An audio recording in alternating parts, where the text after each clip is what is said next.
Oke, sebelum kita mulai, oke, Ustadz Rafat sudah ada ya. Assalamualaikum Ustadz. Waalaikumsalam. Ntar lagi betulin lampu dulu. Siap.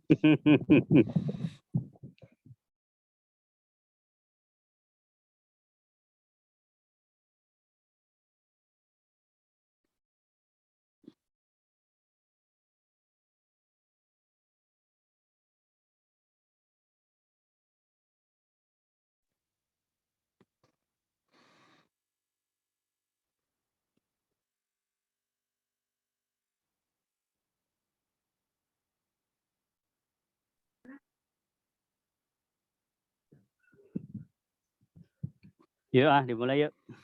Yuk. Bismillahirrahmanirrahim. Assalamualaikum warahmatullahi wabarakatuh. Alhamdulillah hari ini, malam ini ketemu lagi sama saya setelah terakhir kemarin sebelum lebaran ya Ustadz, kita terakhir ketemu ya sama teman-teman juga. Alhamdulillah malam hari ini kita bisa berkumpul bersama Ustadz Arafat juga dan teman-teman. Masih membahas masalah Syawal ya Ustadz. Insya Allah hari ini kita akan lebih memperdalam lagi itu salawat dan salam. Mari kita haturkan kepada junjungan kita Nabi Muhammad SAW yang mudah-mudahan di akhirat kelak kita mendapatkan syafaatnya. Dan alhamdulillah untuk semua sehat, untuk semua rezeki yang Allah kasih ke kita. Ustadz Arafat, Syawal ini bulan yang baik, bulan yang bagi sebagian orang keramat dalam tanda kutip. Ada yang memilih bulan ini sebagai bulan untuk pernikahan, ada yang bilang banyak puasa, makin banyak dosa yang berguguran, ada juga yang makin banyak beriktikaf, makin baik. Nah, untuk menjawab semua itu dan untuk menggali lebih dalam lagi mengenai makna Syawal, matematika hitungan pahalanya di bulan Syawal yang menjadi tema kita malam hari ini, izinkanlah saya meminta kepada Ustadz atas nama teman-teman untuk kita belajar lebih dalam lagi malam hari ini mengenai keutamaan bulan Syawal. Silakan Ustadz, waktu dan tempat dipersilahkan. Yuk, baik ya. Terima kasih. Assalamualaikum warahmatullahi wabarakatuh. Waalaikumsalam warahmatullahi. Teh Hanifah posisi di mana ini? Di Cirebon apa di rumah? Masih di Lampung, Tat. Oh, nggak balik-balik ya. Anak hilang kayaknya ini ya. Belum. Ya, baik. Ya, Bapak Ibu sekalian yang dirahmati Allah, sudah berapa ini? Oh, banyak ya, 69. Alhamdulillah ya. Ini untuk pertama kalinya kita perdana diadakan malam hari. Ya, lama-lama bergeser ya. Pertama pagi, Ahad pagi, lama-lama Senin sore. Sekarang malam ya. Jangan-jangan nanti anak emo minta tengah malam gitu ya. Saya jabanin pokoknya. Sekalian ini tahajud. Iya, kajian tahajud. Oh iya benar, majelis tahajud boleh itu ya. Dari majelis duha, majelis asar, sekarang majelis tahajud. Betul. Baik, kita apa temanya malam hari ini? Temanya adalah matematika Syawal ya. Baik. Bismillahirrahmanirrahim. Alhamdulillah wassalatu wassalamu ala Rasulillah wa alihi wa sahbihi wa malah ma ba'du. La haula wala quwata illa billah. Bapak Ibu, teman-teman sekalian yang dirahmati Allah.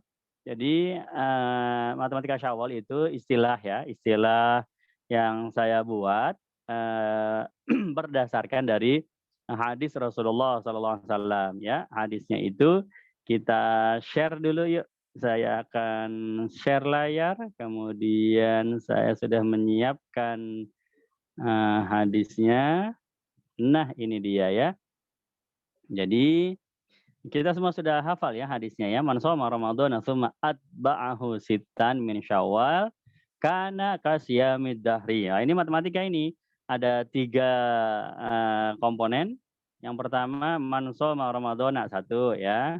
Kemudian summa ditambah atba'ahu sittan min Syawal 2 ya. Kana sama dengan kan. Anu tambah anu sama dengan anu. Begitu. Jadi seolah-olah seperti persamaan matematika ya. Jadi apa kata Rasulullah? Man shoma Ramadan, orang yang sholat Ramadan 30 hari Ramadan ya. Atau 29 ya. Jadi 30 kemudian summa atba'ahu ditambah dengan sita 6 ya, min Syawal, 6 hari puasa Syawal. Kana kasiyamid dahri, seolah-olah dia seperti puasa dahar, puasa sepanjang tahun 360. Jadi kalau dituliskan dengan kalimat matematika, 30 tambah 6 sama dengan 360. Wah, itu ajaibnya di situ ya. Padahal 30 tambah 6 36. Kenapa kok 30 tambah 6 menjadi 360? Nah, ini yang akan kita bahas pada malam hari ini ya. Baik. Jadi, kita perhatikan ya, hadis Rasulullah ini yang ada di layar kita semua, ya. Rasulullah itu menggabungkan antara puasa Ramadan dengan puasa Syawal, ya. Jadi, di dalam hadis ini ada satu penekanan sebetulnya, ada rahasia nih, ini rahasia dari hadis ini. Hadis ini menginginkan agar kita itu ada kontinuitas ya, kesinambungan. Setelah kita mengerjakan sesuatu, begitu sudah selesai waktunya, kalau bisa jangan ditinggalin sama sekali sesuatu tersebut. Kerjakan lagi hal yang sama, walaupun dengan porsi yang lebih sedikit. Nah, ini perlu digarisbawahi ya. Walaupun dengan porsi yang lebih sedikit, yang penting jangan ditinggalkan sama sekali, gitu. Ya. Kalau kita lihat, man shoma Ramadan ini porsinya banyak ya, 30. Ya, tapi sudah selesai 30, lanjut lagi, walaupun cuma 6. Nah, 30 sama 6 banyakkan 30 toh. 6 kan sedikit ya. Kalau sama-sama banyak ya habis puasa Ramadan, puasa lagi Syawal sebulan penuh. Oh, itu sama-sama banyak ya. Tapi di sini Ramadan disambung dengan Syawal walaupun cuma 6. Ya, kenapa? Karena eh, ini bukan bicara Syawalnya banyak atau sedikit ya, tetapi bicara tentang kesinambungan ya. Ketika sesuatu itu berkesinambungan ya, atau rutin atau mudawamah bahasa Arabnya ya. Kalau bahasa Indonesia sudah jadi dawam ya. Kamu sudah mendawamkan belum? Nah, bahasa Indonesia itu ya. Aslinya dari bahasa Arab itu dawam ya. Maka ketika sesuatu itu sudah rutin, sudah kesinambungan, maka hal tersebut menjadi sesuatu yang dicintai oleh Allah ya. Nah, kalau Allah sudah mencintai sesuatu, maka Allah akan memberikan bonus yang lebih banyak. Itu. Jadi 30 tambah 6 harusnya 36. Tapi karena Allah mencintai, enggak jadi 36. Ya, karena ini sesuatu yang disenangi oleh Allah, enggak jadi 36. Jadinya berapa? 360. Begitu ya. Jadi dari hadis ini man shoma ramadhana tsumma atba'ahu sittan min syawal kana kasiyamid dahri. Siapa orang yang puasa Ramadan 30 hari ditambah dengan Syawal 6 hari, maka jumlahnya sama dengan dia diberikan ganjaran seperti dia puasa 360 hari. Nah, ini matematika Syawal namanya. Ketika kita mengerjakan sesuatu, kemudian nggak putus, melainkan berkesinambungan. Ya, dilanjutin lagi. Ada rutinitas, ya. Yang gede selesai, kerjakan yang kecil-kecilnya, yang mirip-mirip itu. Ya, nah Allah suka tuh yang begitu. Dilipat gandakan sama Allah, jadi 360. Ya, baik. Lanjut lagi. Itu dari apa? Dari ini ya, dari hadis. Nah, sekarang ada nggak dalil dalam Quran? Ada dalil dalam Quran. Ya, kita buka slide-nya lagi. Di dalam Quran Allah berfirman ya, dalam surat Al-Baqarah 196, wa atimmul hajja wal umrata lillah. Wah, ini cakep ini. Ya, kelihatan banget kesinambungan nih. Yang pertama al-hajjah, yang kedua al-umrah. Ya, ini arti dari ayat ini, and complete the hajj and umrah for Allah. Ya, saya baca sih soalnya kayak bisa bahasa Inggris aja Ustadz, yang enggak saya baca ya. Kalau disuruh nerjemahin langsung ya nggak bisa saya. Jadi bahasa Indonesianya adalah dan sempurnakanlah ibadah haji dan ibadah umrah semata-mata karena Allah ya. Wa timul hajja, dan sempurnakanlah ibadah haji wal umrata, kemudian ibadah umrah lillah karena Allah Subhanahu wa taala. Apa? rahasia dari ayat ini, sirnya, rahasianya yaitu ada satu kesinambungan ya. Orang itu beres melaksanakan ibadah haji, dia nggak langsung selesai pulang, masih ada lagi satu kewajiban lagi, ibadah umroh ya, satu. Kemudian yang kedua, kita lihat antara haji sama umroh lebih besar mana? Lebih besar haji ya. Artinya lebih banyak haji, sama seperti tadi. Puasa Ramadan dengan puasa Syawal ya lebih berat Ramadan 30 hari, Syawal cuma 6 hari. Ya, haji rukunnya banyak ya. Ngambil ihram, kemudian wukuf di Arafah, ya, kemudian yang wajib-wajibnya juga ada ya, ke Mina, kemudian Musdalifah ya melontar jumrah, kemudian tawaf, sa'i, di umrah juga ada tawaf sa'i ya. Kemudian tahallul juga ada. Ya, jadi kalau umrah cuma ihram, tawaf, sa'i, tahallul sudah sempat. Tapi haji lebih banyak lagi dari umrah ya. Berarti sesuatu yang besar diletakkan di awal. Wa atimul hajj wal umrata, dan kemudian umrah untuk mengikuti haji tersebut ya, agar haji itu nggak putus tapi ada kesinambungan. Nah, ini polanya sama seperti hadis tadi, melanjutkan puasa Ramadan dengan puasa Syawal. Yang besarnya disebutkan lebih dulu, kemudian yang kecilnya. Ini juga sama. Al-hajja disebutkan lebih dulu, wal umrata, kemudian umroh lillah, semata-mata karena Allah. Jadi Al-Baqarah 196 ini juga bicara tentang kesinambungan ya, istiqomah ya, konsistensi. Jadi sesuatu yang dilakukan secara rutin, maka di situ ada hal yang sangat dicintai oleh Allah Subhanahu wa taala. Maka dari situlah kita mengerti, oh ternyata di balik kalimat matematika Syawal, persamaan matematika tersebut 30 tambah 6 sama dengan 360, di situ ada pelajaran tentang konsistensi ya. Baik. Kemudian itu makna yang tersirat ya dari hadis maupun dari dari ayat tersebut ya. Makna tersiratnya yang tersurat, yang bicara langsung tentang konsistensi dengan rutinitas ya. Ya ada jelas, yaitu ada dalam hadis. Ini hadisnya ada di Rawahul Bukhari, ada di Rawahul Muslim. Ini saya ambil dari Rawahu Muslim ya. Di sini hadis tentang istiqomah dalam amalan meskipun amalan tersebut amalan kecil ya. Rawahu Muslim an Aisyah radhiyallahu anha qalat qala Rasulullah sallallahu alaihi wasallam ahabbul a'mal ilallahi ta'ala adwamuha wa in qalla. Qala wa kanat Aisyatu idza amilatil amala lazimathu ya. Baik. Jadi Sayyidatuna Aisyah radhiyallahu anha ummul mukminin berkata bahwa Rasulullah SAW pernah bersabda, amalan yang paling dicintai oleh Allah Subhanahu wa taala adwamuha. Itu dia, yaitu yang dirutinkan, yang memiliki kesinambungan, yang kontinu. Begitu. Wa in qalla, walaupun sedikit tapi bersambung. Begitu ya.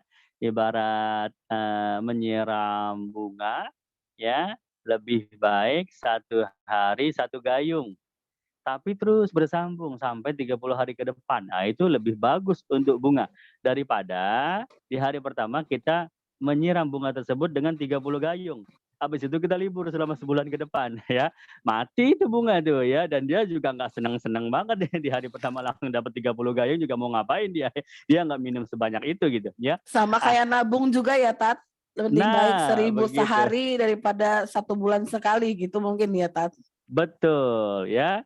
Kenapa? Untuk menjaga semangatnya ya. Kalau nabung begitu sebulan sekali ya bulan ini aja itu gol. Bulan berikutnya udah keteteran ya. Tapi kalau setiap hari sedikit-sedikit nggak berasa. Akhirnya menjadi habit. Jadi apa kata Rasulullah SAW? Amalan yang paling dicintai oleh Allah adwamuha, yang didawamkan. Walaupun sedikit ya. Ini Rasulullah yang berkata sallallahu alaihi wasallam. Kemudian ditambahkan lagi oleh Al-Imam Muslim di sini ya, bahwasanya Sayyidatuna Aisyah Itu juga kayak begitu ternyata ya, mengikuti Rasulullah. Idza amilatil amal lazimathu. Siti Aisyah itu kalau, beliau sudah mengerjakan satu amalan, maka dilazimkan. Artinya, dikerjakan terus, nggak putus-putus begitu ya. Jadi, Siti Aisyah juga langsung praktek. Wah ini dia nih ya, perbedaan antara, Siti Aisyah dengan kita ya. Kita tahu ilmunya tapi kita nggak langsung praktek. Kalau Siti Aisyah tahu ilmunya langsung dipraktekin sama dia. Oh, bahwa sesuatu itu, akan dicintai oleh Allah kalau continue, maka beliau continue. Seumur hidupnya tidak pernah, putus daripada rutinitas tersebut. Jadi teman-teman sekalian yang dirahmati Allah, inilah dia yang, satu benang merah, satu pelajaran yang sangat berharga sekali bahwa, sesuatu itu memang perlu adanya, continue ya, perlu adanya rutin. Begitu putus, dia akan susah lagi untuk, membangunnya. Saya menganalogikan ya, saya menganalogikan seperti sebuah, puzzle ya. Teman-teman sekalian, Bapak Ibu yang dirahmati Allah pernah membeli puzzle ya atau melihat orang merangkai puzzle. Jadi puzzle itu kan satu kotak besar ya, gambarnya Menara Eiffel misalnya ya. Kemudian terpotong-potong jadi kecil-kecil ya, jadi 100 piece ya, satu kotak besar jadi 100 piece ya. Pertama dihancurin, kemudian kita pasang lagi satu-satu, wah dipasang lagi, ya lama itu, bisa 1 jam, 2 jam ya, sampai terbentuk Menara Eiffel. Oh akhirnya jadi gambarnya. Wah, membangunnya itu susah ya, membangun puzzle itu susah, satu piece demi satu piece. Oh ini bagian, oh ini bagian ujungnya kayak ujung menara nih, taruh di atas. Oh ini bagian mana nih? Cari yang nyambung antara, kaki-kakinya itu. Cari yang nyambung sedikit-sedikit bagian rumputnya, satu demi satu, ya nggak ada orang bangun puzzle langsung aja semuanya blek, wah acak-acakan gambarnya. Membangun itu satu demi satu, sedikit demi sedikit sampai jadi. Sama seperti amal, ibadah kita ya seperti itulah rutinitas. Sedikit sedikit, sehari sedikit, tapi, hakikatnya kita sedang membangun puzzle, ya. Nah, celakanya membangunnya sedikit ya sedikit-sedikit dan butuh waktu yang lama puzzle itu, 2 jam baru jadi, baru kelihatan gambarnya. Tapi menghancurkannya dalam hitungan detik bisa hancur, ya. Tinggal diprak, copot semua puzzle-nya, prak ya. Sama seperti habit kita teman-teman sekalian, ya kita sudah rutin, sholat duha, ya, wah cakep ya 4 rakaat 4 rakaat 4 rakaat, wah sudah continue berbulan-bulan kita bangun. Sehari, 2 hari kita tinggalin, hancur itu puzzle-nya. Ngebangunnya lagi susah, percaya sama saya ya. Nggak semudah besoknya gampang, besoknya saya 4 rakaat lagi bisa. Orang setiap hari saya bisa, nggak bisa. Tidak semudah itu. Kenapa? Karena puzzle-nya sudah hancur dan kita harus berjuang lagi dari awal. Satu piece demi satu piece demi satu piece ya. Maka jaga jangan sampai ada orang yang menghancurkan puzzle kita. Mendingan dijaga. Kalau dihancurin, lebih susah lagi ngebangunnya dari awal. Ya, seperti itulah yang dipesankan oleh Rasulullah SAW. Nabi itu pengen kita menjaga amalan-amalan Ramadan dijaga ya. Jangan ditinggalin begitu saja. Ya, itu seolah-olah kita menghancurkan puzzle ya, ngebangunnya lagi nanti susah. Ya, Ramadan dijaga, puasa, ya puasa lagi bulan Syawal. Kemudian taraweh. Nah, ini dia, ada rahasia lagi. Kayaknya malam ini banyak rahasia ya. Jadi, teman-teman sekalian yang dirahmati Allah, kenapa sholat taraweh di bulan Ramadan itu selalu dilanjutkan ya, dilengkapi dengan sholat witir ya. Padahal sholat witir itu bukan sholat khas bulan Ramadan. Sholat witir itu bisa dikerjakan sepanjang tahun ya. Mau bulan Syawal, bulan Zulhijjah, bulan Muharram bisa bebas namanya sholat witir. Sholat harian itu. Sholat yang khas bulan Ramadan itu cuma sholat taraweh, ya kan? Nah, tapi kenapa ya di kita kaum muslimin dibiasakan di masjid sholat taraweh berjamaah itu langsung nyambung dengan witir, ya. Padahal yang khas cuma taraweh doang, harusnya taraweh aja dong, witirnya ya kembali aja lagi di rumah masing-masing seperti hari-hari yang lain, ya kan. Sebelum Ramadan juga kaum muslimin juga pada sholat witir ya, karena itu sholat sunnah harian. Jawabannya adalah, ketika Ramadan, taraweh disambung sama witir. Itu harapannya begitu selesai Ramadan, nggak hilang sama sekali sholatnya. Tarawehnya hilang, karena udah nggak ada dong taraweh di luar Ramadan, tapi witirnya masih ada, begitu. Maka Demikianlah kita itu dilatih agar uh, ada rutin, ada continue, ada kesinambungan pada sholat malam hari, ya. Meskipun sudah tidak ada taraweh, tapi kemarin kita waktu di bulan Ramadan kita belajar loh untuk sholat witir, disambung terus sama taraweh. Sekarang udah nggak ada tarawehnya, ya tapi kan masih ada witirnya, kerjakanlah witirnya, begitu, ya. Itu rahasianya kenapa taraweh disambung sama witir, agar kita tidak kehilangan. Ketika tarawihnya sudah tidak ada, masih ada witirnya. Kemudian ada lagi rahasianya. Ketika kita membayar zakat fitrah ya, di akhir bulan Ramadan kita bayar zakat fitrah dengan beras, ya, dengan makanan pokok, beras. Nah, teman-teman, coba kita ingat-ingat nanti di Idul Adha, ya, Idul Fitri kita bayarnya pakai makanan pokok, ya, pakai beras. Nanti di Idul Adha ada lagi satu pemberian lagi yang kita berikan kepada fakir miskin, yaitu kurban, ya. Kurban itu apa? Daging. Daging itu apa? Lauk pauk, ya, bukan makanan pokok. Makanan pokok beras, ya. Beras jadi nasi. Kalau daging jadi lauk. Ini kan saling menyempurnakan. Ini kan menunjukkan adanya continue, ya. Adanya kesinambungan, ya. Ibaratnya Islam itu pengen bilang, kamu kan sudah ngasih makanan pokok Idul Fitri, ya sekarang lanjutin lagi, kasih lauknya, masa makanan pokok doang, ya. Kasih lauknya di Idul Adha. Maka Idul Adha jadilah kita memberikan daging, begitu. Nah, ini adanya rahasia kesinambungan satu amalan, ya. Subhanallah. Jadi kalau kita perhatikan, ya, banyak hikmah-hikmah tersembunyi dalam aturan-aturan Allah tersebut. Jadi intinya adalah bulan Syawal, bulan untuk melanjutkan kesinambungan ibadah-ibadah kita di bulan Ramadan. Ya, nanti bulan berikutnya di bulan Syawal, Zulqa'dah, melanjutkan Syawal, Zulhijjah, melanjutkan Zulqa'dah, dan seterusnya.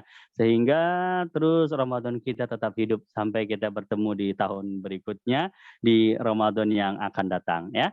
Baik, teman-teman sekalian yang dirahmati Allah, mungkin sampai di sini opening kita pada malam hari ini. Alhamdulillah 20 menit, ya.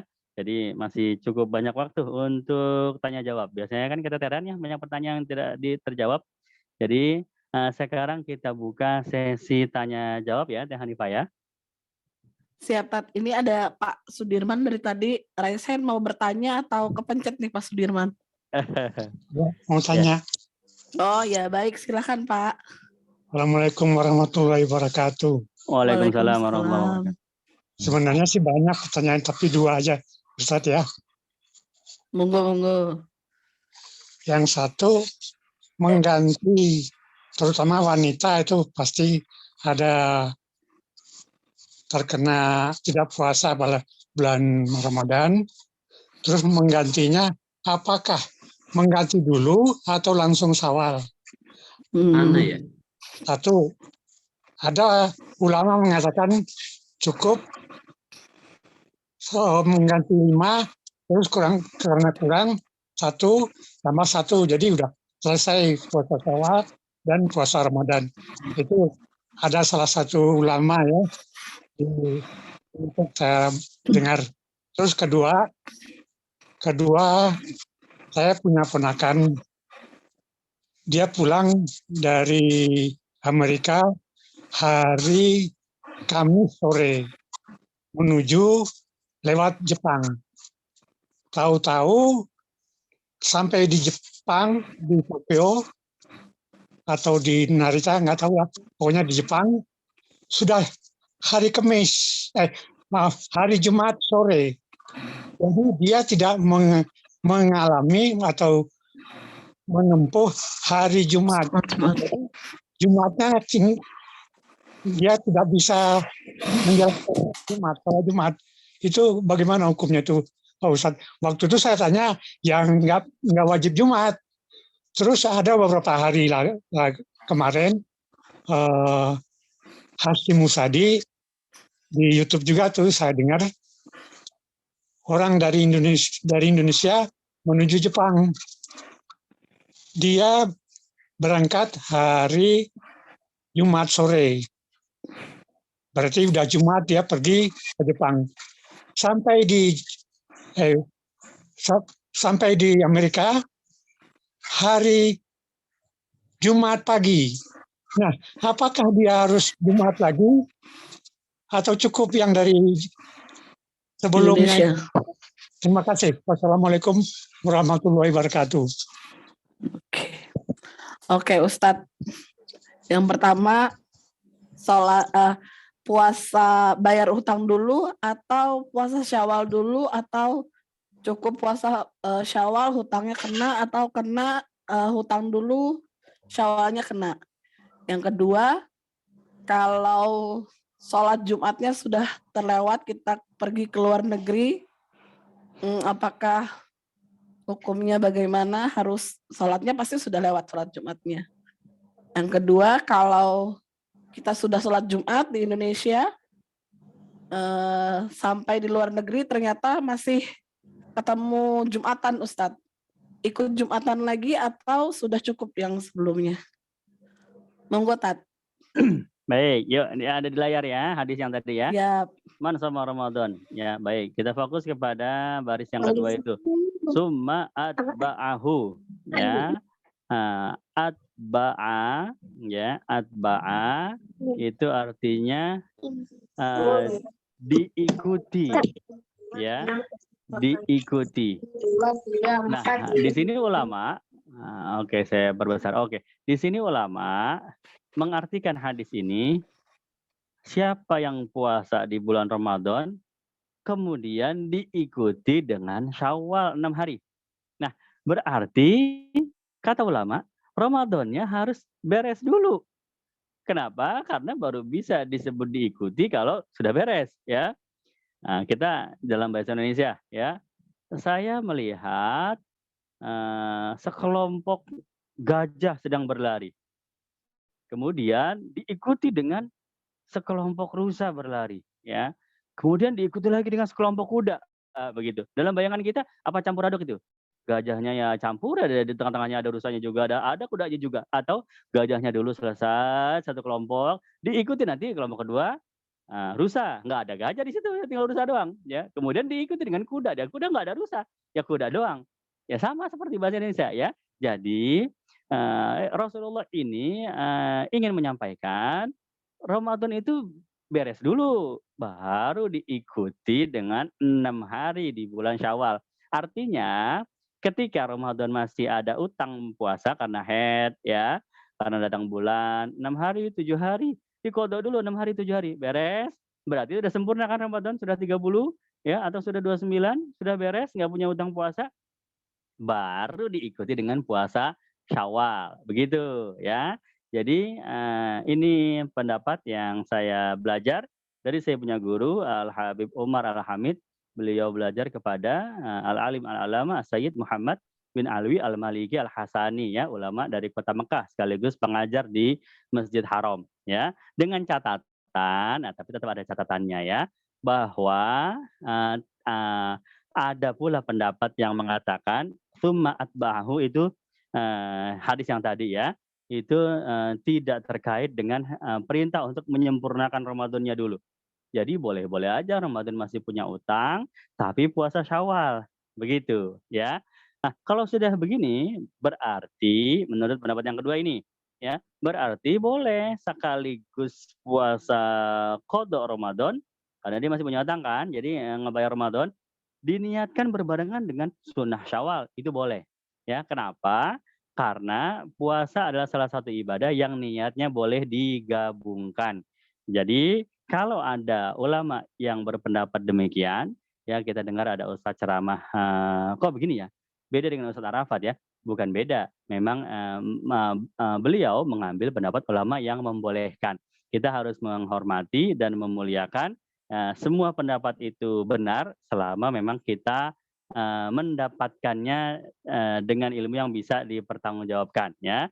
Sekali lagi, kalau ada perbedaan pendapat, prinsipnya bukan mana yang benar mana yang salah, tapi nanti di akhirat yang ditanya oleh Allah adalah mana yang bisa dipertanggungjawabkan, ya. Kamu itu ngamalin pendapat A atau kamu mengamalkan pendapat B, dari mana, ya? Kamu belajar dari mana? Ya, oh, saya ilmunya boleh nemu. Nah, itu nggak ada pertanggungjawabannya. Kok ilmu boleh nemu? Saya ilmunya boleh mikir sendiri, apalagi boleh mikir sendiri ya. Kita ini mujtahid bukan, ulama bukan, mikir-mikir sendiri. Jadi apa yang kita terima dari guru kita, apa yang kita pelajari ketika kita mengaji dari ulama-ulama kita, nah itu dapat menjawabkan. Kamu dapat dari mana? Oh, saya kan dulu waktu ngaji sama guru saya, ya Allah, saya dengar pendapat ini ya sudah boleh, aman, bisa dipertanggungjawabkan. Baik ya. Jadi itu jawaban saya. Sempurnakan dulu puasa Ramadan. Kalau masih ada hutang, ya berarti dikodok dulu sampai selesai 30 hari. Setelah itu baru boleh untuk melaksanakan 6 hari di bulan Syawal. Baik, yang pertama. Yang kedua, memang demikian ya Allah mengatur bumi itu bulat ya sehingga satu bagian siang bagian yang lain sedang malam ya. Dan ini enggak ada masalah. Ketika orang itu bepergian maka dia terkena kewajiban menurut tempat di mana dia berada ya. Jadi kalau dia sedang di Amerika hari Kamis begitu ke Jepang sudah Jumat sore kelewat. Sholat Jumatnya di mana? Nggak sholat Jumat, ya sudah nggak apa-apa. Memang tidak ada kewajiban sholat Jumat. Dia tidak menemukan waktu kewajiban Jumat. Begitu tiba-tiba sudah nyampe di tempat di waktu setempat itu sudah Jumat sore. Atau sebaliknya, dia berangkat habis Jumatan, ya habis sholat Jumat sudah asar sore-sorenya berangkat, sampai di tempat tujuan ternyata Jumat pagi. Lah nanti siangnya sholat Jumat lagi, bagaimana? Ya sholat Jumat lagi sudah, ya malah bagus kalau begitu dapat pahala 2 kali ya. Mana ada orang bisa sholat Jumat 2 kali? Wah itu ada, namanya itu sholat i'adah, ya sholat mengulang sholat Jumat ya. Apakah boleh? Ya bukan boleh, memang wajib di tempat di mana kita berada, ya disitulah kewajiban kita. Sama seperti orang puasa. Ya di Indonesia sudah Idul Fitri ya sudah Idul Fitri sudah di hari 1 Syawal kemudian dia akan terbang ke Amerika ternyata di Amerika masih tanggal 30 Ramadan ya puasa dia ya puasa dia lebarannya kapan ya nanti besoknya karena orang muslim di Amerika baru besoknya 1 Syawal maka di hari itu dia puasa begitu ya. Nah ini juga sama terkait dengan sholat terkait dengan puasa ya 1 Ramadan 1 Zulhijjah juga begitu ya. Jadi mengikuti tempat di mana kita berada ya. Baik bagus ini pertanyaan ini. Semoga Pak Sudarman terjawab ya pertanyaannya. Saya baca pertanyaan dari chat ya, Ustadz. Yuk, siap. Terima kasih Pak Sudirman.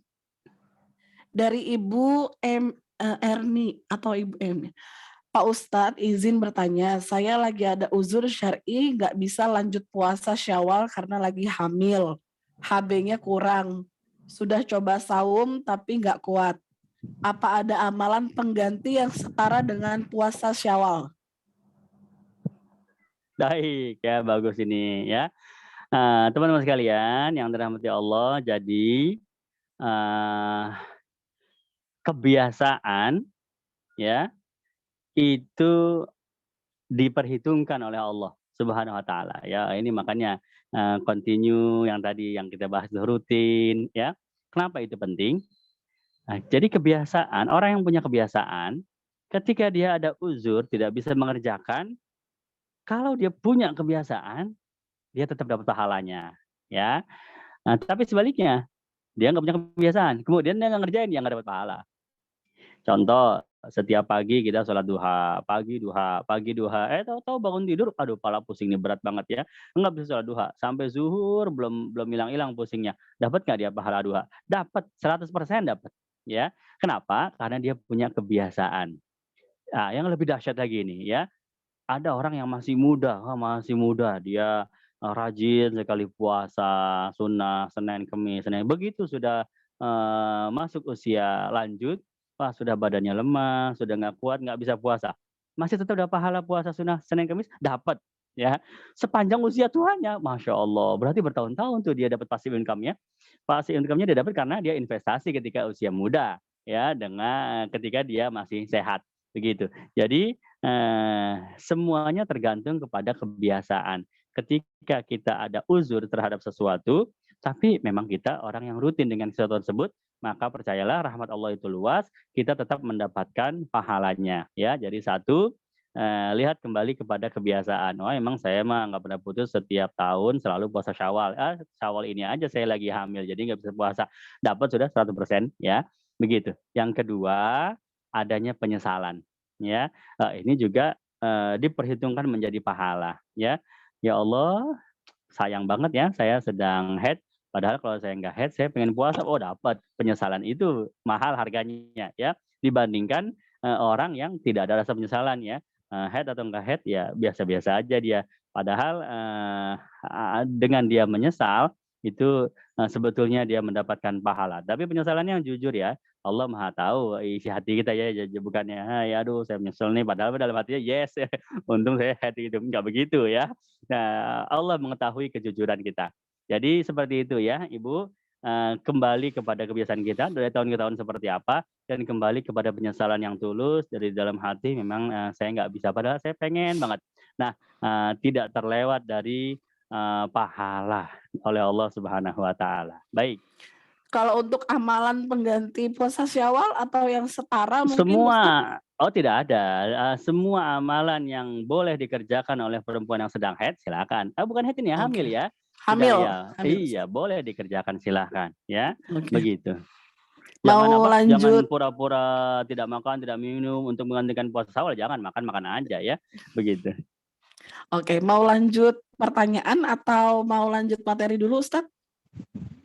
Langsung pertanyaan ya. Ini Pertanyaan aja sampai ya. jam 9 habis ini pertanyaan. Oke, baik. Ya. Ada yang raise hand dari Ibu Tati Said. Silahkan Siap. Ibu Tati. Ibu Tati ini rajin juga ya Ustadz. Beliau selalu ikut sepertinya. Assalamualaikum. Semua yang peserta di Zoom ini rajin semua, kecuali saya aja yang males ya. Baik. Waalaikumsalam warahmatullahi wabarakatuh. Apa kabar Ibu Tati, sehat? Alhamdulillah sehat, Mbak. Alhamdulillah. Alhamdulillah Mbak juga ya. Alhamdulillah. Silakan Ibu. Pak Ustadz, saya mau tanya, ini mengenai puasa. Kan kalau puasa, ini kakak saya, kejadiannya ini pada kakak saya yang punya penyakit kronis lambung. Kemudian nggak bisa puasa. Begitu Pak Ustadz. Lalu bayar fidyah kan Pak Ustadz. Apakah, jadi gini, saya kan pernah tahu bahwa kalau membayar fidyah, nggak hanya membayar fidyah, tetapi puasanya karena ini puasa Ramadan, puasa wajib, jadi harus melakukan puasa juga, mengganti puasa di lain hari, begitu Pak Ustadz. Itu pertanyaan saya, apakah bagaimana? Nggak bisa puasa, pokoknya dia nggak bisa puasa gitu Ustadz, karena sakit lambungnya, bisa sakit banget gitu. Nah itu yang pertama Ustadz, pertanyaan saya. Yang kedua, ini masalah mengenai kurban. Nah, saya pernah tahu nih di sini baru-baru aja, apakah ini yang lagi ngetren atau lagi apa ya, saya juga nggak tahu, mengenai kurban daging. Nah, kan kita tahunya ada kurban hewan. Bagaimana nanti Ustadz, ditujukannya sih sebetulnya begini, kurban daging itu ditujukan kepada orang yang akan melakukan kurban, tetapi dia dananya tidak ada gitu. Jadi dia ditawarkan, mau nggak kurban daging aja gitu. Maksudnya disebutkanlah nominalnya sekian dan itu tidak besar nominalnya. Nanti itu yang akan dikumpulkan dananya. Ini yang melakukan ini sebuah yayasan ya Ustadz. Lalu nanti kalau sudah kumpul semuanya baru itu diberikan hewan kurban, baru udah gitu dibagikan kepada santri-santri di pesantren gitu. Nah itu hukumnya bagaimana Pak Ustadz? Udah itu aja. Terima kasih Mbak, terima kasih Pak Ustadz. Sama-sama Ibu. Waalaikumsalam. Gimana Ustadz? Kalau yang uzurnya sakit banget, yang sampai nggak bisa puasa Ustadz, apakah cukup bayar fidyah atau harus bayar fidyah dan tetap harus puasa lagi? Nah yang kedua ini kurbannya urunan gitu ya Bu ya, untuk satu sapi betul. Berapa orang gitu ya. Oke Ustadz, silakan Ustadz. Terima kasih Ibu. Sama-sama Mbak. Baik ya, jadi memang betul puasa yang ditinggalkan di bulan Ramadan itu ada kewajiban untuk diqodho ya, atau dan membayar fidyah, atau hanya fidyah saja ya. Jadi ada alternatifnya, 1 qodho saja, 2 qodho dan fidyah sekaligus, 3 fidyah saja ya. Ini ada perinciannya, terutama untuk masalah ibu hamil dan menyusui ya. Itu baru mana yang hanya qodho saja, mana yang qadha dengan fidyah, mana yang fidyah saja nggak ada ya kalau ibu hamil ya. Sekarang masalah orang yang sakit ya, mana yang qadha saja, mana yang fidyah saja, nggak ada yang qadha dan fidyah ya. Hanya ada qadha saja maupun fidyah saja untuk orang yang sakit. Nah, bagaimana perinciannya? Jadi begini, untuk sakit, sesuai dengan apa, diagnosa dokternya dokter muslim, didiagnosa ibu ini nggak bisa puasa ya. Kalau ibu puasa nanti sakitnya tambah parah, atau nanti mengancam keselamatan ibu. Ya sudah, dia nggak puasa tuh, ya. Kemudian, wajib kita bertanya, "Dokter, apakah, sakit ini ada kemungkinan sembuh atau memang, eee, kemungkinan kecil sembuh itu sangat kecil, kita hanya bisa menjaganya saja biar kita tetap sehat ya." Seperti orang-orang yang ada diabetes begitu ya, ini kan diabetesnya hilang total nggak bisa, tapi kalau dijaga bisa ya, kadar gulanya dijaga, ya tetap sehat ya, nggak ada pengaruhnya itu penyakit ya, asal tetap dijaga, begitu. Untuk menyembuhkan total nggak bisa ya, tapi untuk, menjaga, menekan agar dia tidak kumat, agar dia tidak kambuh lagi, itu bisa, ya. Nah, jawaban dari dokter ini yang menjadi acuan.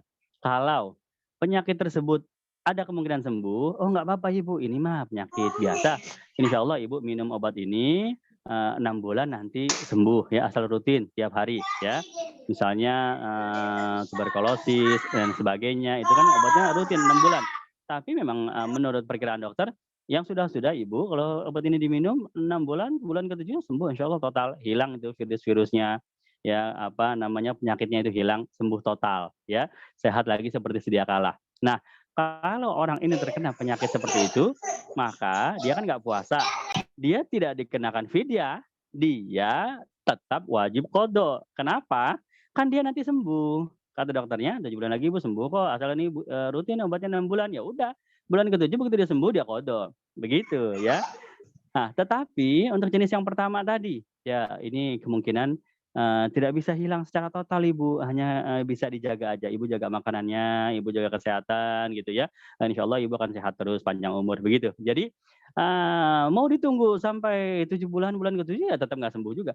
Mau sampai tahun kedua, tahun ketiga ya nggak sembuh juga ya, karena itu bukan jenis penyakit yang bisa hilang sama sekali, hanya kita bisa menekannya saja. Nah, untuk kasus seperti ini berarti dia nggak puasa. Nah, dia tidak mungkin qadha juga, kapan mau qadhanya? Kan, menurut analisa dokter, ini jenis penyakit yang jenis pertama tadi, maka dia tidak puasa dan dia langsung membayar fidyah, gitu. Ini kasusnya sama seperti orang yang sudah lanjut usia, ya, nenek-nenek, kakek-kakek yang sudah sepuh ya, puasa sedikit sudah gemeter badannya, wah jangan puasa ya, begitu. Nah, terus nggak puasa Ustadz selama 1 bulan penuh, iya. Apakah nanti diqadha? Lah diqadhanya kapan? Ya kan dia sudah lanjut usia. Apakah dia nanti jadi muda lagi ya tahun depan? Ya enggak kan, ya malah tambah tua. Berarti nggak ada kesempatan dong untuk mengqadha kan, makin Ya. lama makin tambah usia, berarti bayar fidyah. Begitu. Jadi, satu kasus yang sama antara orang yang sakit tersebut, sakit yang jenis pertama tadi ya, yang memang tidak ada harapan untuk sembuh total, tapi hanya bisa dijaga, ditekan ya, sehingga tetap, bisa kondisi sehat walafiat, begitu. Tapi itu harus Maka tegak diagnosis dokter juga ya, Tat ya? Oh ya Maksudnya wajib dong. bahwa memang nggak bisa sembuh gitu. Kalau buat-buatan sendiri tiap puasa, aduh sakit gitu, tiap puasa sakit, tapi Ya, tidak ada betul. yang melegalkan itu, ya berarti itu bisa jadi harus diqadha gitu ya, Tat, kalau itu ya, Iya, Tat? itu sih Karena Hanifah yang begitu tuh Hanifah doang kayaknya. enggak dong. Jadi, Ya.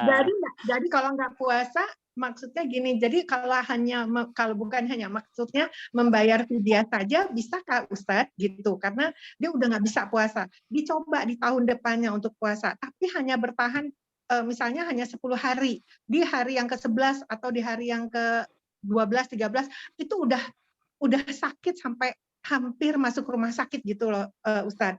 Jadi bagaimana gitu? Apakah harus tetap harus membayar, walaupun diqadha juga, tetap aja waktu dia menjalankan qadha juga kayak begitu Ya gitu. berarti Jadi itu Ya, Fidyah saja ya, Tat betul. ya. Nah, itu pun hari di mana dia memaksakan puasa, saya coba puasa dulu sehari, 2 hari, itu pun atas persetujuan dokter ya. Jangan sampai dia merasa pede, kayaknya saya kuat, padahal dokter ada vonis, "Ibu jangan ya, ini nggak bisa 12 jam nggak ketemu makanan." Nah, itu membahayakan diri sendiri. Jadi, tetap kita bertanya kepada ahlinya, kan dalam Quran begitu ya.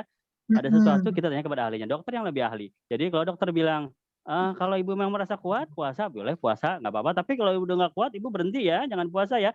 Dokter juga yang bilang begitu. Boleh, Nurut. silakan memaksakan. Kalau kalau nggak ada, jangan ya mau memaksakan nanti ibu tambah parah ini kalau ibu maksain ya sudah. Pokoknya 30 hari langsung ambil beras 30 liter, niatin saya niat bayar fidyah sebagai pengganti puasa fardu lillahi ta'ala kasih orang fakir miskin. Begitu.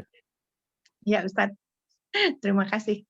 Pertanyaan Yang kedua itu untuk kurban Ustadz.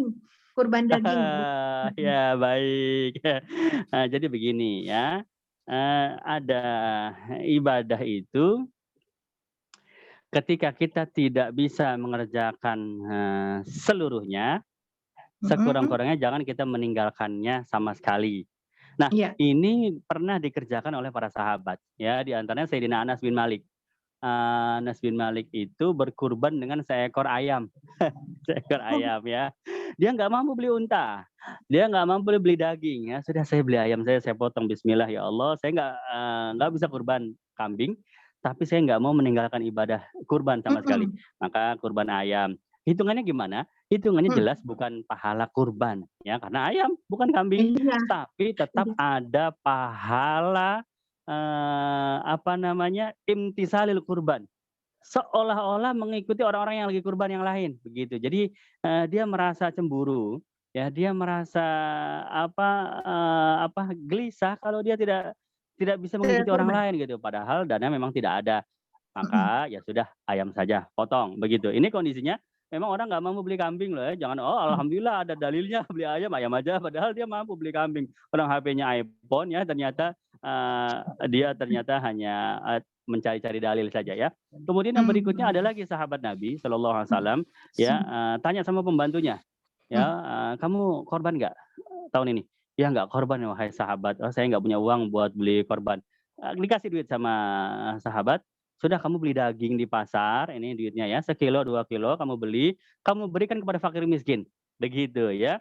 Nah, ini pahala korban bukan ya, orang bukan kambing ya, apalagi kambing ya cuma dagingnya doang ya. Kambing yang kehilangan palanya saja itu udah bukan korban ya, masih yang lainnya masih utuh, badannya ada, kakinya ada. Ini hati-hati ya. Kadang-kadang kita beli kambing di tukang jagal. Ya Pak, saya beli kambing buat korban berapa? 3 juta. Ya sudah sama ongkos potong Pak, 200.000. Ya udah 3,2. Ya tapi 200.000, tapi nanti palanya buat saya Bu ya. Ya boleh nggak apa-apa, Bapak ambil aja palanya nggak apa-apa. Saya mah butuh dagingnya buat dibagi-bagi. Nah berarti begitu dipotong 3.200.000, palanya buat si tukang kambing. Ya batal itu jadi kurban. Kenapa? Berarti yang dia berikan kepada fakir miskin kambing yang tidak ada kepalanya. Yang kepalanya kan dia pakai buat transaksi dengan tukang kambing, begitu ya. Nah, itu kambing nggak punya kepala aja batal kurbannya, apalagi ini nggak punya kaki, nggak punya badan, pokoknya cuma daging doang 2 kilo ya, gimana nggak batal. Tetapi sahabat yang perintahkan ini untuk mengambil keberkahan dari waktu di mana orang-orang semua sedang bersedekah kambing.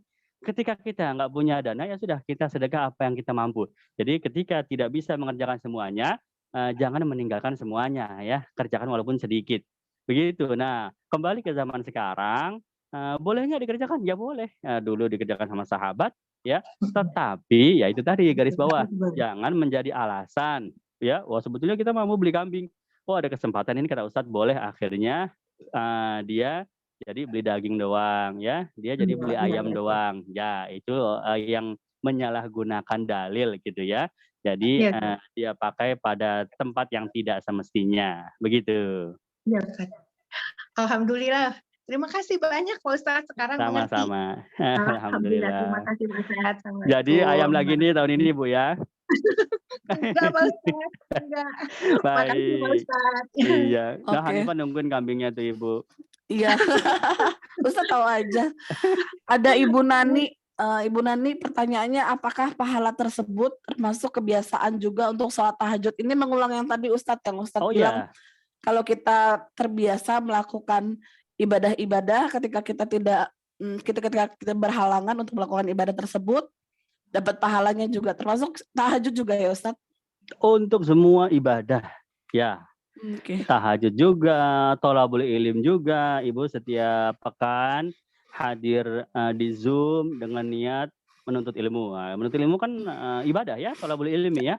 Kemudian di pekan ini kebetulan ada kondangan keluarga lagi ya, nggak enak kalau nggak datang ya, terpaksa Zoom-nya nggak bisa hadir, dapat pahala tholabul ilmi ya. Ibu lagi makan enak ya di kondangan, makannya rendang, pahalanya pahala tholabul ilmi ya.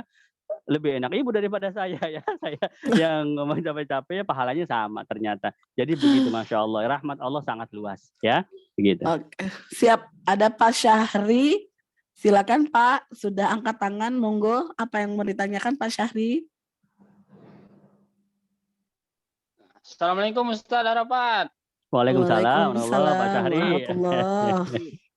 Dari Bengkulu Ustaz. Masya Allah, deket dong sama Hanifah ya, Lampung ya. Ini Ustaz berkenaan dengan sholat witir, Ustaz tanya, mohon pencerahannya. Siap. Nah, ini Ustaz ya, dalam sholat witir kan ada sholat ganjil ya, dalam pelaksanaan ada 1, ada yang 3, kemudian ada juga yang 2 rakaat 1 salam, kemudian yang terakhir 1 rakaat 1 salam. Itu bagaimana Ustaz? Yang sebaiknya ataupun yang harus kita pahami ataupun kita lakukan untuk sholat witir. Karena ada beberapa di masyarakat itu ketika Ramadan ada yang 3 langsung, ada 2 1 itu Ustaz. Nah, baik. Ya, baik, terima kasih Pak Syahri. Pertanyaannya. Mengenai witir ya Ustaz. Jadi sholat witir itu 1 sampai 11 ya. Nah, ini sholat yang paling fleksibel ya, karena jumlah rakaatnya kita boleh pilih, yang penting ganjil. 1, 3, 5, 7, 9, 11 tuh ada berapa variasi ya? 6 variasi ya. Jadi kita mau 9 boleh, mau 7 boleh, mau 5 boleh ya. Sudah dari jumlah rakaatnya sudah 6 variasi. Kemudian cara pelaksanaannya ya. Kalau mau dikerjakan, ini kalau yang 3 gampang ini. Ini yang 5, yang 11 bahkan ya. Dikerjakan langsung jalan tol terus artinya tanpa tahiyat awal ya. Rakaat 1 bangun langsung rakaat 2, langsung rakaat 3, langsung rakaat 4 terus sampai rakaat 11 habis, tinggal tahiyat akhir doang. Boleh ya. Jadi 11 rakaat tanpa tahiyat awal boleh. Ya, 1 kali takbiratul ihram ya, 1 kali salam. Ya. Atau 11 2 2 2 2 2 2 2 terakhirnya 1. Boleh juga, nggak apa-apa, silakan ya. Nah, itu dari 6 variasi dikali berapa macam tuh ya? Sudah berapa? Kemudian yang 3 juga sama ya. 3 mau langsung rakaat pertama, lanjut lagi rakaat 2, lanjut lagi rakaat ketiga tanpa tahiyat awal, boleh ya. 1 takbiratul ihram, 1 kali salam. Atau 3 di rakaat kedua tahiyat awal dulu baru nanti berdiri lagi seperti sholat maghrib ya. Boleh 1 kali takbiratul ihram, 1 kali salam. Atau 2 rakaat ya, selesai salam, bangun lagi 1 rakaat, selesai salam ya. Boleh juga ya. Jadi coba dikalikan sendiri jadi berapa variasi itu. Ini 6 kali berapa kali berapa, banyak sekali jumlah variasinya. Makanya sholat sunnah paling fleksibel. Kalau sholat duha nggak bisa ya, minimal 2, maksimal 12. Ngerjainnya nggak bisa bablas, langsung sampai rakaat ke-12 nggak bisa, 2, 2, 2, 2, 2, cuma 2 variasi doang ya. Yaitu ya milih rakaatnya aja, mau 2 apa mau 4 apa mau 6 ya. Kalau mau 4 ya 2 tambah 2 lagi, kalau mau 6 ya tambah 2 lagi, begitu. Karena fleksibilitas sholat witir, nah maka semuanya boleh, begitu. Tergantung sekarang pertanyaannya bukan boleh atau tidak boleh, mana yang paling banyak pahalanya Ustadz, begitu ya. Yang paling banyak pahalanya itu jelas yang paling banyak menghasilkan bacaan sholat. Karena setiap bacaan itu ada nilainya. Yang paling banyak menghasilkan gerakan sholat. Ya, yang mana itu? Yang dipisah 2 rakaat dulu, salam, baru 1 rakaat lagi. Kenapa? Karena dengan cara bisa begitu berarti kita takbiratul ihramnya berapa kali? 2 kali. 2. Allahu Akbar. Ya dapat pahala. Takbiratul ihram kedua sih salamnya jadi 2 kali. Dapat lagi pahala. Tahiyatul akhir 2 kali dapat lagi daripada yang cuma 1 kali. Jadi secara matematis dihitung aja banyakan mana bacaan zikir-zikir bacaan doa-doa salatnya. Ya, gerakannya banyakan mana ya? Itu yang paling banyak yang dapat pahala lebih banyak. Begitu. Oke, siap. Terima kasih Ustadz. Saya mau baca pertanyaan dulu ya, Tat. Oke, siap. Waktu menunjukkan, wah 8 menit lagi ya. Iya. Siap. Ibu atau Bapak ini tutuk yumalah. Assalamualaikum Ustadz. Ketika azan subuh saya nggak dengar. Dan ketika bangun sudah jam 5.15. Saya bergegas ambil air wudhu. Saya tetap mengerjakan sholat qobliyah lanjut fardu. Jadi nggak dengar azan kan, kalau qobliyah kan di antara koma dan azan ya Ustadz. Setelah azan baru qomat, itu kan qobliyah. Nah ini ternyata bangun sudah lebih dari waktu subuhnya Ustadz. Qobliyahnya gimana Ustadz? Baik, ya. Jadi waktu sholat subuh durasinya itu dari sejak terbit fajar sampai dengan terbit matahari. Itu 1,5 jam ya, 1,5 jam. Subuh habis itu. Kalau misalnya azan subuh jam 4:30 ya. Nah, nanti berarti jam 5:30, jam 6 habis waktu subuh ya, jam 6 tuh habis. Kalau subuhnya jam 5 berarti jam 6 6:30 habis, 1,5 jam ya. 90 menit. Itu rata-rata untuk negara Asia waktu subuhnya habis ya. Maka ketika kita bangun telat nih, wah udah kesiangan. Nah, kita lihat dulu waktu subuh yang tersisa masih panjang atau enggak ya. Kalau masih panjang, masih 1/2 jam lagi subuh ya. Masih 45 menit lagi subuh, silakan qobliyah dulu, baru kemudian sholat subuh. Ya. Tapi kalau waduh, ini mah tinggal 10 menit lagi, ya sudah jangan qobliyah ya. Gara-gara qobliyah akhirnya subuh kita jadi keluar dari waktunya. Subuhnya. Jadi berdosa malah ya. Langsung kerjakan sholat fardu subuhnya. Jadi qobliyah adalah sholat yang dikerjakan dengan jangka waktu ketika kita mendengar azan sampai dengan waktu sholat berikutnya, azan berikutnya. Gitu. Ini untuk semua qobliyah ya. Qobliyah zuhur bagaimana? Ya boleh kita zuhur sholatnya jam 2. Qobliyah dulu ya nggak apa-apa ya. Karena batas qobliyah itu berarti dari zuhur sampai asar. Qobliyah asar dari asar sampai maghrib ya. Selama kita mau menjalankan fardunya, kita kerjakan juga qobliyah tidak apa-apa. Begitu. Sorry Ustadz, tadi ulang berapa lama waktunya sholat subuh Ustadz dari azan? 90 menit. 90 menit. Oke. Ya. Selama masih 90 menit itu silakan lakukan qobliyah baru subuh. Kalau sudah lewat dari 90 menit, kejar subuhnya gitu ya Ustadz ya. Ya, kalau di jadwal sholat itu ada fajar, waktu fajar, terus terbit, waktu terbit itu ada tuh. Oke, itu siap, habis Ustadz. waktu subuh. Terima kasih. Sama-sama. Oh, Ibu ya. Terima kasih. Baik. Terus ini Ustadz, sholat isya ketiduran, boleh dikodok waktu sholat subuh nggak? Gitu. Baik, ya. Atau dibayar waktu isya berikutnya, jadi sholat isyanya double. Gimana, baik. Ustadz? Jadi ini perihal kodok sholat ya. Nah, Rasulullah SAW ketika tertinggal sholat subuh dengan para sahabat itu bukan karena sifat lalai ya. Rasulullah tidurnya pulas banget sampai subuh nggak bangun. Tapi memang Allah ingin memberikan pelajaran. Ya, ketika Allah ingin memberikan pelajaran itu langsung dengan praktek ya. Jadi sifat-sifat pelajaran dari Nabi itu dengan praktek bukan dengan teori. Jadi sahabat lihat langsung gimana sih Rasulullah kalau qodok sholat, ternyata begitu ya. Gimana sih Rasulullah kalau lupa jumlah rakaat, itu langsung dengan praktek. Enggak Nabi menyampaikan nanti kalau kamu sholatnya lupa rakaatnya nanti kamu sujud sahwi ya, enggak begitu. Langsung praktek, Nabi langsung tunjukkan sujud sahwi. Dan memang ada kejadiannya ketika lupa rakaat, maka kita jangan mengatakan Nabi aja pernah sholatnya lupa rakaat ya berarti Nabi lalai. Bukan lalai, Allah pengen kasih pelajaran tentang sujud sahwi gitu ya. Nah ini juga sama. ya Allah ingin kasih pelajaran tentang qada sholat. Jadi sholat subuhnya akhirnya pagi karena udah pulang dari perjalanan perang, lelah semua. Sayyidina Bilal dikasih tahu, nanti kamu kalau bangun duluan bangunin kita semua ya. Nggak bangun juga di lelahnya ya, memang sudah Allah punya rencana itu. Nah, kemudian langsung mengerjakan, langsung diqada pada saat itu juga. Berarti waktu subuh sudah habis, sudah di luar waktu subuh dong, ya kan? Nah, Nabi dan sahabat mengerjakan sholat subuh qada. Oleh karena itu, mengqada sholat tidak diharuskan di waktu yang sama lagi, di hari berikutnya. Jadi Isya ketinggalan, qada aja di subuh boleh, ya subuh ketinggalan, qada aja di waktu zuhur boleh, ketinggalan di subuh Oh, ketinggalan di asar boleh, begitu ya. Tidak harus di waktunya, tidak harus kita, oh Isya ketinggalan berarti harus nunggu besok dong, nunggu Isya lagi. Tidak harus. Begitu. oke Kenapa? Ya itu siap. dari yang dikerjakan oleh Rasulullah SAW. Baik Ustadz. Satu orang lagi yang raise hand, Pak Nugi Wibi. Baik, berarti ini terakhir ya. Baik, Waktu makasih. sudah 2 menit lagi. Baik. Pak Arafat Ya. mau nanya. Siap. Kan salah satu yang menjadi keutamaan amal itu salah satunya yang dinaungi di akhirnya adalah sedekah ya. Dan sedekah yang paling utama itu kan sedekah yang tahu hanya kita sama Allah gitu ya. Nah, zaman sekarang ini kan kayaknya sulit ya.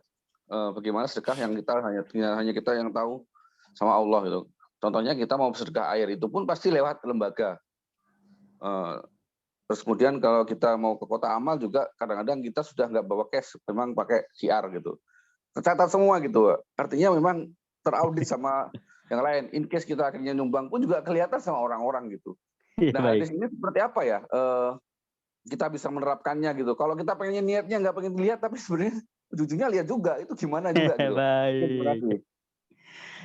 Baik ya. Ini bagus ini pertanyaannya. Memang betul ya. Jadi di zaman sekarang apa aja kelihatan ya.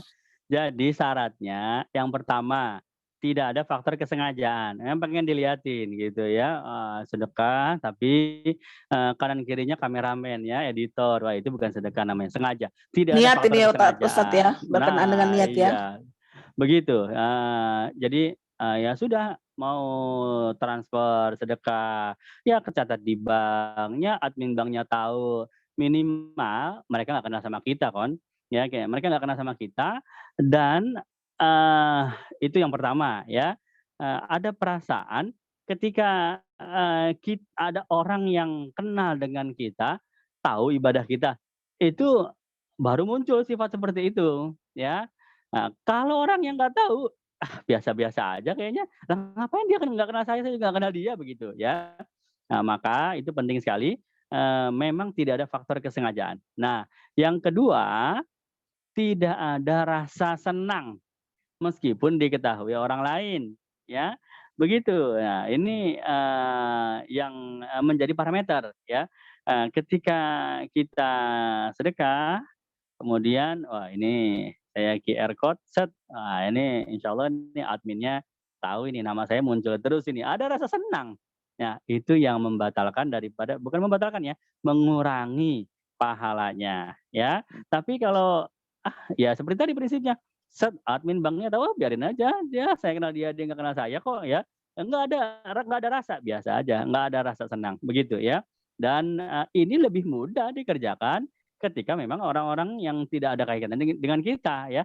Yang susah itu kalau orangnya tahu sama kita ya, nyumbang ke pengurus masjid ya, kebetulan masjidnya di wilayah kita. Wah, Pak Ustadz ini memang dermawan, datang terus kalau awal bulan ya, gajinya selalu disumbangkan. Wah, kita ada rasa senang, wah ya. Walaupun kita enggak, alhamdulillah ini mah dari Allah, tapi dalam hati berbunga-bunga. Nah, itu yang salah ya. Jadi itu yang harus dihindari. Pertama, tidak ada kesengajaan. Orang terlihat memang karena sudah sistem sudah aturannya begini ya, di dunia ini sudah memang harus begitu. Yang kedua, tidak ada yang berubah dari perasaan kita. Orang lain nggak ada yang tahu kita nggak jadi sedih, orang lain banyak yang tahu kita juga nggak jadi senang ya. Kenapa? Karena semuanya diperuntukkan untuk Allah Subhanahu wa Ta'ala ya. Baik. Terima kasih Ustaz. Terima kasih Pak. Ada satu pertanyaan lagi boleh Ustadz? Boleh, buat Hanifah apa aja boleh.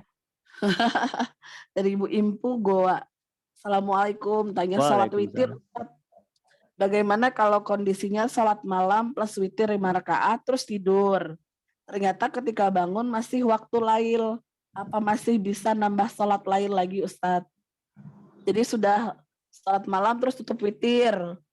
Bangun ketika masih waktunya sholat qiyamul lail Ustadz. Masih boleh nambah nggak Ustadz sholatnya? Karena sudah ditutup tadi. Oh iya, baik, bagus ya. Jadi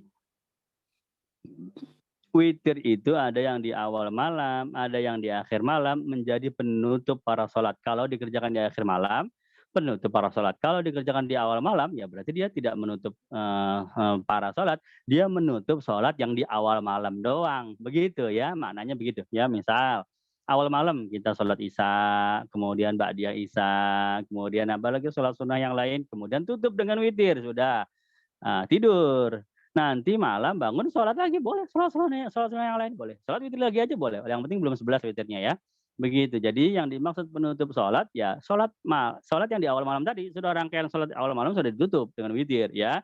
Udah tidur aja. Bangun nanti di akhir malam sholat lagi boleh, silakan. Mau witir lagi boleh, terakhirnya witir lagi karena tadi masih 5 atau masih ada jatah sampai dengan 11 ya kalau mau diambil maksimalnya. Begitu. Jadi seperti itu ya, dan ini kebiasaan dari Sayyidina Abu Bakar itu sholat witirnya di awal malam ya. Sayyidina Umar di akhir malam ya. Nah, sekarang kalau Sayyidina Abu Bakar di awal malam berarti habis isya selesai, ba'diyah selesai, witir, nanti malamnya nggak boleh sholat malam lagi, berarti Sayyidina Abu Bakar nggak pernah tahajud dong ya. Begitu kan, tidak mungkin ya. Beliau tetap tahajud meskipun sudah witir di awal malam. Jadi menutup sholat yang rangkaian sholat di awal malam tersebut. Begitu ya. Oke, berarti boleh ya Ustadz ya. Oke. Betul. Sudah Ustadz, tidak ada yang bertanya lagi, tidak ada yang meraihkan lagi. Oke. Alhamdulillahirrabbilalamin, sudah selesai rangkaian acara kita malam hari ini. Mudah-mudahan Allah berkahi semua perjalanan hidup kita. Mudah-mudahan Allah berkahi umur kita. Mudah-mudahan Allah berkahi. Amin ya Allah. Terima kasih Ustadz Arafat yang sudah membagi ilmunya. Mudah-mudahan berkah buat kita semua. Terima kasih ibu-ibu, bapak-bapak, dan rekan-rekan yang malam hari ini sudah hadir di Zoom kali ini. Ada 1-2 patah kata Ustadz untuk penutup? Baik ya. Yang pertama, saya mengucapkan selamat kepada teman-teman, kurang lebih ada berapa ya? Lebih dari 100 orang ya yang sudah selesai di kelas 2 ya, di tingkat kedua. Jadi insya Allah akan ada penawaran untuk melanjutkan ke kelas 3 ya. Kelas pertama itu 24 jam Rasulullah, kebiasaan Rasulullah 24 jam kita bahas tuntas. Kelas jam 1, jam 2, jam 3 sampai jam 24 malam. Kelas kedua tentang perjalanan Rasulullah 23 tahun ya. Tahun pertama, tahun kedua, tahun ketiga. Wah, kelas ketiga, wah ini yang istimewa ini akan ditempuh oleh teman-teman. Ini angkatan berapa saya lupa mencatat ya. Yang jelas ada lebih dari 100 orang yang akan menerima penawaran. Silahkan kalau mau, karena ada persyaratan untuk membeli buku ya, buku materi kelas 3. Apa yang kita bahas? Nah ini seru ini ya, yaitu urutan surat-surat yang diturunkan kepada Rasulullah ya, surat-surat dalam Quran. Ya, kalau kita lihat di mushaf ya, surat-surat dalam Quran urutannya apa? Al-Fatihah, Al-Baqarah, Ali Imran, Nisa, Al-Maidah ya. Padahal dulu waktu diturunkan nggak begitu. Ya, waktu diturunkan dulu pertamanya apa? Al-Alaq, Iqra ya, kemudian Al-Qalam, kemudian Al-Fatihah, kemudian Al-Mudaththir, kemudian Al-Muzammil, terus begitu ya. Wah, ini menarik ini loh. Kok bisa begitu Ustaznya, bisa random begitu tiba-tiba seperti mushaf yang sekarang, padahal dulu acak-acakan begitu. Dan ini juga terinspirasi dari pengalaman saya dulu ketika masih muda, masih SMA. Saya tuh mikir, ya, kok iya ya Quran kenapa nggak disusun berdasarkan urutan turunnya ya? Bahkan saya ingat itu ada satu tempat di musola di sekolah saya dulu sekolah di SMA 54 ya, di Kampung Melayu, Jakarta. Saya ingat, ada nggak di dunia ini Quran yang disusun sama penerbitnya, ya mungkin penerbit Qurannya berdasarkan urutan suratnya, urutan surat ketika diturunkan.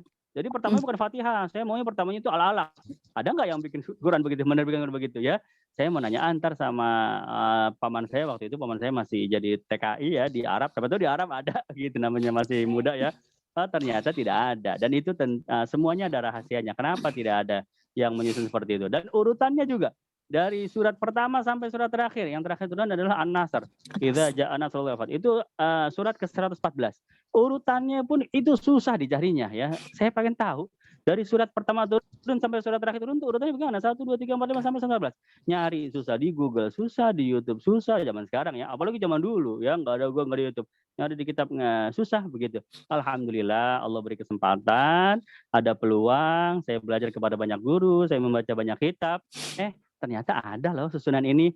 Jadi membuat saya tertarik untuk menyampaikannya lagi kepada teman-teman yang lain gitu. Ini buat saya berharga banget gitu. Pengalamannya sangat emosional banget gitu. Wah ini bagus ini untuk diketahui gitu. Maka saya pengen orang lain juga tahu. Orang lain pengen merasakan bahagianya sama seperti saya gitu.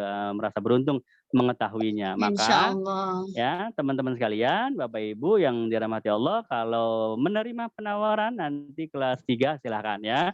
Keputusan kembali ada di tangan Bapak Ibu. Mau lanjut boleh. Insya Allah akan kita mulai pekan ini ya. Insya Allah pekan ini kita mulai langsung kita bahas sama metodenya di WhatsApp dan durasinya juga sama 25 hari ya. Jadi kalau di sekolah online dekat-dekat Rasulullah memang kita harus siap meluangkan waktu dengan durasi yang panjang-panjang ya, 24 hari, 25 hari ya. Kalau ikut sekolah lain paling 3 hari selesai. Wah, ini 25 hari ya. Ngeri dengernya ya, tapi semuanya demi Rasulullah SAW ya. Baik, mudah-mudahan bisa menjadi semangat teman-teman yang mau mendaftar. Dan akhir kata yang tadi sudah kita bahas di awal, mari kita lanjutkan semangat Ramadan dengan semangat Syawal ya, dengan prinsip berkesinambungan ya. Amalan yang dicintai Allah adalah amalan yang ada kesinambungannya. Baik, demikian ya Hanifah, Bapak Ibu sekalian, teman-teman yang terima kasih. Ya, dari saya terima juga kasih, cukup Ustadz. ya. Ya. Jazakumullah khairan. Sama-sama. Terima kasih teman-teman. Selamat malam semuanya. Selamat beristirahat. Terima kasih Ustadz. Assalamualaikum warahmatullahi wabarakatuh. Waalaikumsalam warahmatullahi wabarakatuh.